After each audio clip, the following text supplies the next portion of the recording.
માતાજી મિત્રો, કેમ છો અને સ્વાગત છે તમારું આજના નવા વ્લોગમાં। જો તું મારી સાથે જો હોય તો પછી બીજું શું જોવે। હે મારા હાથમાં જો તારો હાથ હોય તો પછી બીજું શું જોવે।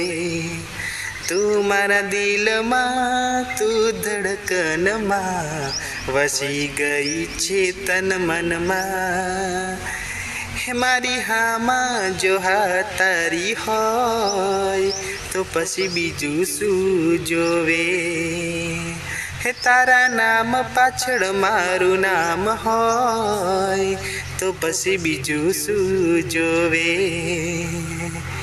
જો તું મારી સાથે જો હોય તો પછી બીજું શું જોવે। ગુજરાતના સિંગર એવા રોહિતભાઈ ઠાકોરનું નવું પિક્ચર આવી ગયું છે ટોકીઝની અંદર, જેનું નામ છે ઘાયલ આશિક। અને એનું જે મેન સોંગ છે તું જો મારી સાથે હોય, એ સોંગ મેં આ વિડીયોમાં ગાયું છે। તમને ગમે તો લાઈક કરજો, કમેન્ટ કરજો, તમારા દોસ્તોને આપણો વિડીયો શેર કરી આપણી જે બી સોડા વ્લોગ ચેનલને સબસ્ક્રાઈબ જરૂર કરજો। જય માતાજી।